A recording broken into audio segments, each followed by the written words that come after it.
I never imagined I would be in this situation and that the people who were supposed to be closest to me would be the ones to hurt me the most.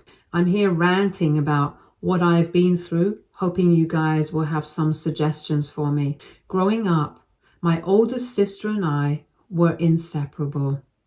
We were only 2 years apart, and as far back as I can remember, we were always together. Whether it was playing in the backyard and going on family trips or just hanging out in our room talking about our dreams, we were each other's best friends. My sister, let's call her Emma, was always the golden child, and she excelled in school and had a natural charm that everyone seemed to love and was just the right mix of confident and kind. To be honest, I idolized her. She was all I wanted to be. Our parents doted on her, and though I sometimes felt a pang of jealousy, I was mostly proud to be her sister. Our parents never quite understood me, but Emma always had my back. The distance between Emma and me increased when I decided to move to a different state to get my business degree. While she stayed in our hometown, we kept in touch, but it wasn't the same as living under the same roof. Phone calls and texts became our primary means of communication, and while we still shared our lives, something had shifted. Emma was building her career, making new friends and living the life I had always imagined for her. Meanwhile, I was focused on my studies, trying to make a name for myself in a new city. Despite the physical distance, I never doubted our bond. And whenever I visited home, we would pick up right where we left off, talking late into the night like we used to. She would tell me about her work, the people she was meeting, and the plans she had for the future. I would share my experiences at college, the challenges I was facing, my hopes for what lay ahead. It wasn't exactly the same as before, but it was enough to remind me that no matter where we were still sisters. After graduating, I decided to stay in the city where I had gone to school. I had landed a promising job and was excited about the opportunities that lay ahead. Emma, on the other hand, had started dating someone seriously back home, a man named Mark. She spoke about him often, and it was clear from the way she talked that she was smitten. I was genuinely happy for her. After all, she deserved someone who could appreciate her brilliance. Meanwhile, my own life was taking a turn I hadn't anticipated. I met Jack at a work event, a kind-hearted man with a smile that could light up a room. We hit it off immediately, and before I knew it, we were spending almost every weekend together. Jack was everything I didn't know I needed. He was patient, understanding, and supportive in ways I had never experienced before. He made me feel seen, appreciated, and loved. Our relationship moved quickly, and within a year, Jack proposed. I was over the moon and couldn't wait to share the news with Emma. She was happy for me, of course, but there was a subtle shift in our conversations after that. It was as if our roles had started to change. She was no longer just my big sister. She was also someone who had her own life, her own responsibilities, and her own plans that didn't always include me. Jack and I got married and things were going pretty smoothly. Then came the biggest change of all, starting a family. We were eager to become parents, and when I found out I was pregnant, it felt like everything was falling into place. We were blessed with a beautiful baby boy who we named Ethan. However, as he grew older, we noticed he wasn't hitting his milestones. After numerous tests and doctor visits, Ethan was diagnosed with autism at the age of 3. Our lives changed dramatically. We poured all our energy into providing Ethan with the best care and support possible. It was challenging, but we were determined to give him the best life we could.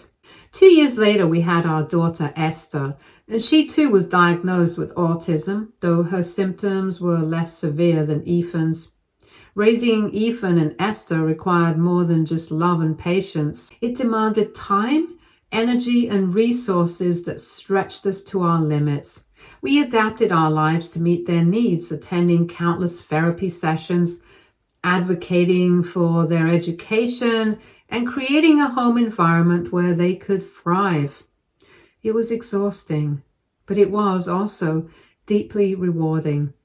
Every small victory, every milestone they reached felt like a triumph. But as our family grew closer, my distance from my parents and Emma increased. She would call occasionally, but our conversations were brief and often superficial. She never visited, and when I did manage to visit home, the interactions with her and our parents felt strained. It was as if they didn't know how to relate to me anymore, or worse, didn't want to.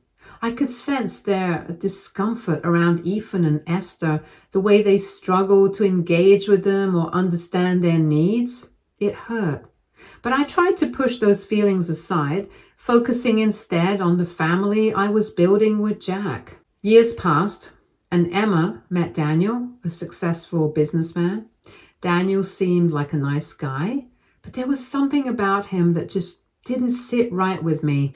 Of course, I couldn't go to Emma and ask her to stay away from him based on a gut feeling, so I just gave her a slight warning. They dated for a while before getting engaged. I was thrilled for her and couldn't wait to see my sister get married. At first, when Emma told me about this, we would spend hours discussing wedding plans and the smallest details related to it. She even told me that nobody else other than me was fit to be the maid of honor. But as the months passed, I noticed I wasn't as involved in the wedding planning as I had expected to be. Emma assured me that everything was under control and she didn't want to burden me since I was so busy with work. At the time, I believed her. I trusted her. Then one day, I was scrolling through social media when I saw it. A post from Esther announcing her marriage. There she was, radiant in a white gown, standing next to Daniel. The caption read, "Just married. Couldn't be happier." In the pictures, I could see my mom and dad, our relatives, and so many more people. I felt like I'd been punched in the gut. My sister, my best friend, had gotten married without telling me. I immediately called her, but it went straight to voicemail. I tried our parents, but they didn't pick up either. Finally, I sent Emma a text congratulating her and asking why I wasn't informed. Her response came hours later. "I'm sorry, sis. We decided on a small, intimate ceremony. We didn't want any distractions." That's what my children were to her, to our parents, to everyone. I was devastated. The sister who had stood by me through everything had excluded me from the most important day of her life because of my children. Our parents had gone along with it, probably relieved they didn't have to explain their special grandchildren to their high society friends. Don't get me wrong. I understand some people don't like having children at their wedding, and that's completely understandable. Emma could have just told me that she would have preferred it if we didn't bring the kids, but to remove us entirely from her special day was just heartbreaking. I didn't respond to her message. Instead, I threw myself into caring for my family. Jack was furious on my behalf, but I asked him not to confront Emma or our parents. I didn't want any more drama. Weeks turned into months and then years. I made the difficult decision to cut off contact with Emma and our parents. It wasn't something I wanted to do, but I needed to protect my children and myself from the pain they had caused. I couldn't let them make my children feel like they were less than me or that they were somehow a burden. Emma tried to reach out a few times, but I couldn't bring myself to respond. The hurt was too deep. Our parents never made an effort to contact us. So for 2 years, I built a wall around us, protecting my children from the conditional love of those who should have cherished them unconditionally. Jack was my rock, and together we created a life filled with love, even if it was smaller than the one I had once imagined. Then out of the blue, there was a knock on my door a few days ago. When I opened it, I was met with the sight of Emma And our parents standing on my doorstep, holding gifts and wearing strained smiles. They claimed they wanted to reconnect, that they had realized the importance of family and missed my children. And then came the bombshell. Emma and her husband had been trying to conceive for the past year, but they hadn't been successful. She was devastated, and now she said she understood the importance of family. I couldn't believe what I was hearing. After everything, after all the pain they had caused, they expected to just walk back into our lives as if nothing had happened. I stood there, stunned, as they tried to justify their actions, to explain away their behavior. But I couldn't listen anymore. I told them exactly how I felt, that I wasn't going to let them use my children to fill the void in their lives, and that I wasn't going to subject my family to their conditional love. After their whole lecture about how they have always loved me and it's my duty as their daughter and sister to forgive them, I told them to leave my house. If they truly want to make amends, they need to understand the hurt they have caused and take responsibility for their actions. Until then, we have nothing more to discuss. Later that evening, I received so many texts from extended family members calling me heartless and cruel for turning away my sister and parents when they were trying to reconcile. They called me ungrateful and accused me of being heartless for not giving them a second chance. But how could I? How could I let them back into my life when they had shown so clearly that their love came with strings attached? So now I'm left wondering, AITA, for shutting the door on them and refusing to let them back into my children's lives after they treated us like we didn't matter. Hello, Reddit. I have been reading all of your comments, and it has really been a ray of light in these dark times. It's been 3 days since the confrontation with Emma and my parents, and I can barely keep up with the storm it's unleashed. It's as if our encounter sent shockwaves through the entire extended family, and now everyone has something to say about it. The messages started pouring into the day after they showed up at my door. First, it was my Aunt Sharon, who I used to be close with before everything fell apart. She called me out of the blue, and I naively thought that she might actually be calling to see how I was holding up.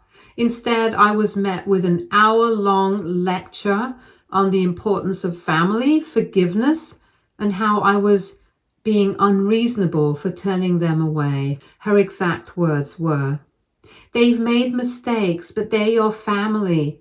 And you have to give them another chance. You'll regret it if you don't." I tried to explain that this wasn't just about forgiveness, that it was about protecting my children from people who had already hurt them once. But she didn't want to hear it. She kept insisting that family is family and that I was being too harsh. By the time I got off the phone, I was drained and more confused than ever. But Aunt Sharon wasn't the only one with an opinion. Soon, other relatives I hadn't spoken to in years were chiming in, mostly through social media or text messages. They all seemed to have a similar message. I was being cruel. I needed to find it in my heart to forgive, and I was risking isolating myself from the family for good. They didn't seem to understand, or maybe they just didn't care, that forgiveness doesn't mean putting my children in a position to be hurt again. And if that wasn't enough, Emma has been texting me nonstop. The messages range from tearful apologies to guilt trips that twist the knife even deeper. "I'm so sorry," she keeps saying. "I've changed. I didn't understand before, but now I do. Please just give me a chance to make things right." I wanted to believe her. A part of me still wants to go back to the sisterly bond we once had. But I can't shake the nagging doubt that if she hadn't found out she was infertile, she never would have reached out. Would she have come to my door with gifts and apologies if she could have children of her own? Or would she have continued living her life blissfully unaware of the pain she caused? My parents, on the other hand, have been completely silent. Not a single call, text, or message from them. At first, I was relieved, thinking that maybe they were reflecting on their actions. But now the silence is starting to gnaw at me. Are they too ashamed to reach out? Or do they simply not care enough to try? Jack has been my rock through all of this. He's stepped up, even more than usual, handling the kids' routines so I can have some space to process everything. He's been patient and understanding, never pushing me to talk before I'm ready. Ever since my parents visited and through the whole tantrum, Ethan has been a little under the weather, and Jack is the only one able to calm him down after his meltdowns. The meltdown was a stark reminder of how much my children have been affected by all this. Ethan is incredibly sensitive to tension, and he's been picking up on the stress in the house. I've tried to shield him and Esther from the worst of it, but it's impossible to completely hide my own anxiety and frustration. As I sat with Ethan holding him close after his meltdown, I was hit by the realization of how much my family had missed out on. They've never experienced the joy of seeing Ethan master a new skill after weeks of hard work, or the pride that shines in Esther's eyes when she completes a puzzle all by herself. They don't know my children at all. And that's not just sad, it's infuriating. Despite the family pressure, I'm standing firm in my decision, but I'd be lying if I said it wasn't taking a toll. The constant messages, the guilt trips, the second guessing, it's exhausting. I can feel the weight of it all pressing down on me, and there are moments when I wonder if maybe I'm overreacting. Maybe I should just let them back in and give them the chance they're asking for. But then I look at Ethan and Emma and I know I'm doing the right thing. They deserve better than to be an afterthought in their own family. Tomorrow I have an appointment with my therapist. I've been seeing her for a while now, and she's helped me navigate some tough times before. I'm hoping she can help me sort through all of this and help me figure out how to stay strong in my decision without letting the guilt and pressure consume me. For now, I'm focusing on what matters most. My immediate family, Jack, Ethan, and Emma. They're my priority, and I won't let anyone, not even my own flesh and blood, make them feel less than the amazing individuals they are. But I can't help but wonder, am I being too harsh? Should I give Emma and my parents another chance? Or am I right to protect my children from people who've already shown they don't fully accept them? Hi guys, how are you? A lot has happened in the past few days, and I never anticipated the dramatic twist that yesterday brought. I was going about my usual routine, picking up Esther from her special education class, when everything changed in an instant. As I walked through the school parking lot, there she was, Emma, leaning against her car, looking nothing like the composed sister I once knew. Her eyes were swollen and red, her hair unkempt, and her expression was one of utter despair. The sight of her, so vulnerable and broken, caught me completely off guard. I was all ready to tell her that I had no energy to hear her apologies, but before I could even register what was happening, Emma broke down in tears. They were the kind of gut-wrenching sobs that come from a place of deep, unresolved pain. She could barely get the words out, but through her tears she confessed that Daniel had left her. Apparently, he couldn't handle the strain of their ongoing fertility issues and had been having an affair with his secretary. To make matters worse, he had moved out the day before, leaving Emma completely devastated and alone. I was stunned. Despite everything that had happened between us, seeing my sister in such agony struck a chord deep within me. The years of hurt and betrayal seemed to momentarily fade away, replaced by an overwhelming wave of sympathy. At that moment, I also regretted not expressing my doubt about Daniel, which I had felt years ago. Without even thinking, I hugged her tightly as she cried on my shoulder, just like we used to do when we were kids, comforting each other through life's hardships. After what felt like an eternity, we managed to pull ourselves together enough to head to a nearby cafe. Esther was easily occupied while I sat across from Emma, who looked like she was barely holding herself together. As we sipped our coffee, Emma poured out her heart, telling me about the whole incident. Emma said that she had been feeling alone ever since she got to know that she couldn't have kids. Mom and Dad were trying to hide the fact that they had put their heart and soul into supporting her, and now she couldn't give them grandkids. It was apparently their idea to knock at my door 2 years later because they took Emma's infertility as a reminder to focus on their other daughter. Daniel had made his disapproval clear ever since the minute he got the news. He said many outrageous things to Emma, like she couldn't do the one job she had, and all these years he provided for her to get nothing in return. Even though my relationship with my sister wasn't the best, I still wanted to knock some sense into this guy's head for talking to Emma like that. What made me sadder was that Emma had made this elaborate dinner plan to impress him and caught him in the act with his secretary in his office. She kept apologizing profusely for everything that had happened, the wedding, the years of silence, and showing up out of the blue with our parents. She confessed that she had been jealous of the family I had built, even with the challenges we faced.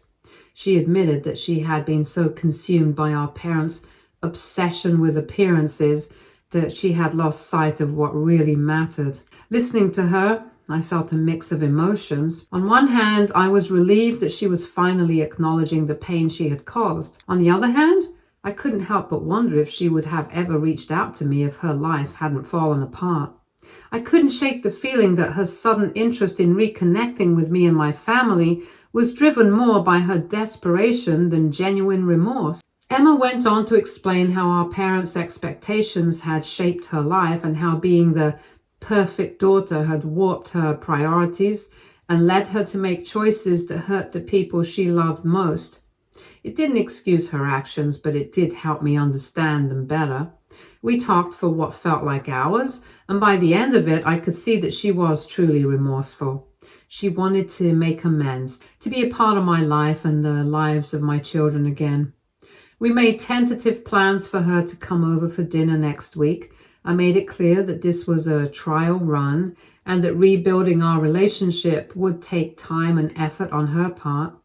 It was a small step, but an important one. I knew that if we were going to move forward, it had to be on my terms, with the well-being of my children as the top priority. When I got home and told Jack about the encounter, he was supportive but also careful. He understood why I wanted to give Emma a chance, but he also didn't want to see me get hurt again. We agreed to take things slow and to always put our children's needs first. The last thing we wanted was to expose them to more pain and disappointment. Later that evening, I received an unexpected call from my parents. They had heard about Emma's divorce and wanted to know if I had seen her. I told them about our conversation, and for a moment there was silence on the other end of the line. Then, to my surprise, my father admitted that they had made a lot of mistakes. It wasn't quite an apology, but it was more self-awareness than I had ever heard from him before. We talked for a while, and for the first time in years, it felt like my parents were really listening. They asked about Ethan and Esther and showing genuine interest in their lives and challenges. My mother even asked for resources to learn more about autism, something I never thought I would hear from her. I have some hope because of these developments. But I'm not naive. Real change takes time and effort. I've made it clear to both Emma and my parents that if they want to be a part of our lives, they need to accept and love Ethan and Esther exactly as they are. There can be no more judgment, no more trying to mold them into something they're not. The situation has taught me so much about the complexity of family relationships, about forgiveness, and about the importance of standing up for what's right. It's not going to be an easy road, and there will undoubtedly be setbacks along the way. But I'm hopeful that, with time, we can build something better, a family based on love, acceptance, and understanding rather than appearances and expectations. Hi guys, I'm back with another update, which I'm pretty sure is the last one. It's been a while since my last update, and so much has happened that I hardly know where to begin. The emotional roller coaster of reconnecting with my family has been intense, but also unexpectedly rewarding. I feel like I'm slowly piecing together the broken fragments of our past and creating something stronger and more resilient.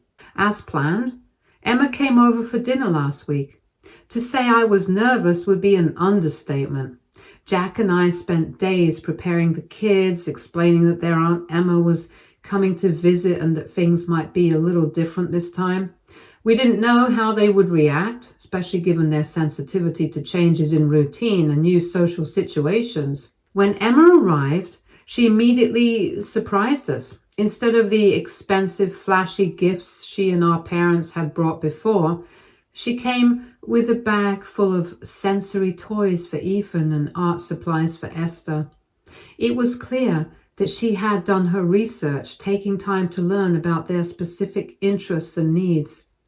This simple gesture spoke volumes. It showed that she was genuinely trying to understand and connect with my children on their level. The evening wasn't perfect by any means. Ethan had a small meltdown when his routine was disrupted by the pressure of a guest, and Esther was initially shy and hesitant to interact.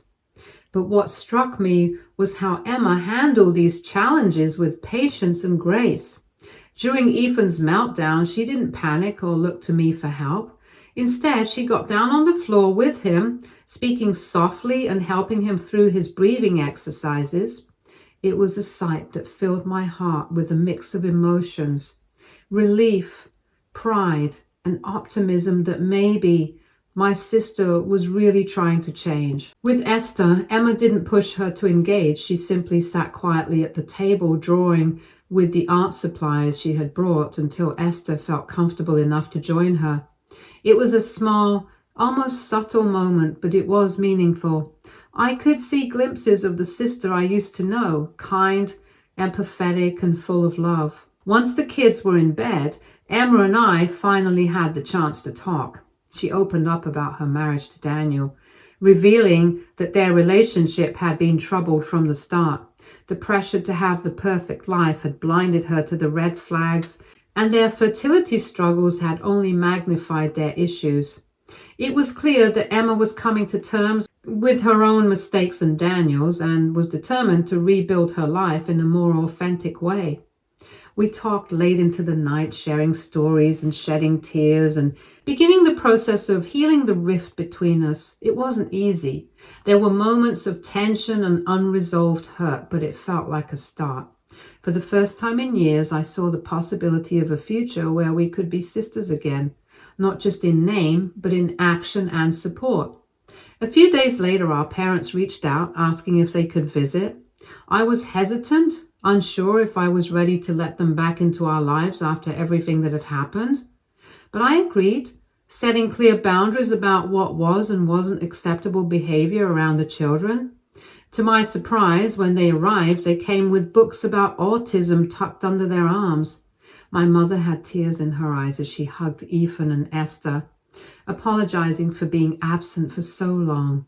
My father was more reserved, but I could see that he was making a genuine effort to connect with the kids. During their visit, my parents finally gave us a real apology. They admitted that they had been wrong to exclude us from Emma's wedding and to distance themselves because of the children's autism.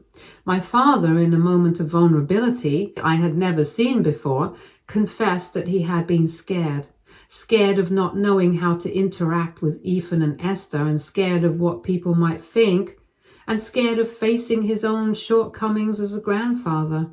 My mother echoed those sentiments, acknowledging that their fear and ignorance had guided their actions, leading them to miss out on so much and hurt us in the process. Hearing these words was something I had long hoped for, but never truly expected. And while their apology didn't erase the pain of the past years, it was a crucial first step towards healing. I could see that they were genuinely remorseful and committed to making amends. Over the next week, we established a new routine. Emma started coming over regularly, sometimes just to spend time with the kids and other times to give Jack and me a much-needed break. She even enrolled in a course about supporting individuals with autism, a clear indication that she was serious about being a better aunt to my children. Our parents, while still learning, made efforts to be more involved as well. They asked questions about the kids' therapies and routines, and even offered to attend a support group for grandparents of children with special needs. Of course, it hasn't all been smooth sailing. There have been awkward moments, misunderstandings, and sometimes when old hurts resurface, I'm not expecting for us to go back to one happy family again. But the important thing is that we're all trying. We're communicating more openly and supporting each other and learning from our mistakes. It's a slow process, but one that's filled with cautious hope. The most significant change I've noticed has been in Ethan and Esther. They're flourishing with the added love and support from our extended family. Ethan, who used to be wary of new people, now runs to the door when Emma visits, eager to show her his latest sensory toy or share a hug.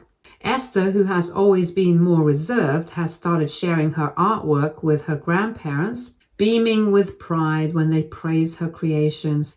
Watching them build these new connections has been incredibly rewarding, and it reassures me that we're on the right path.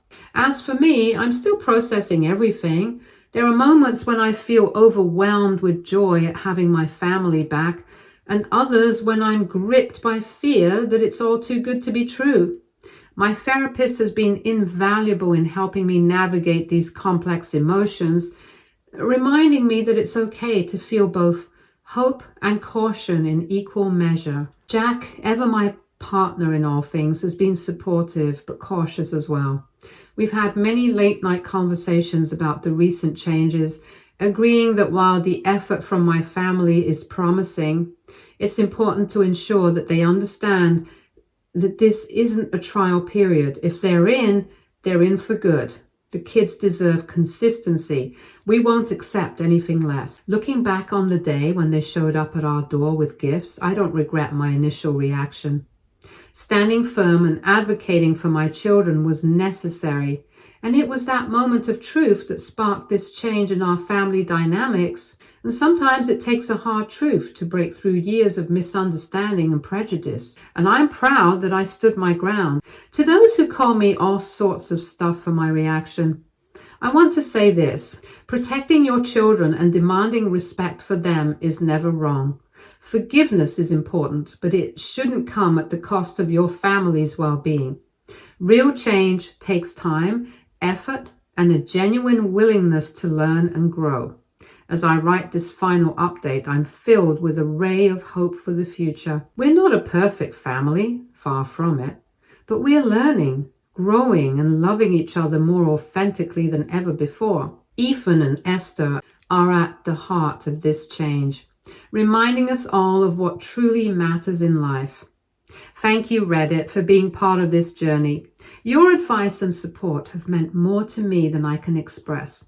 If I haven't said it enough, please know that your words help guide me through some of the toughest decisions of my life. Stay tuned for more stories from our girl relationships.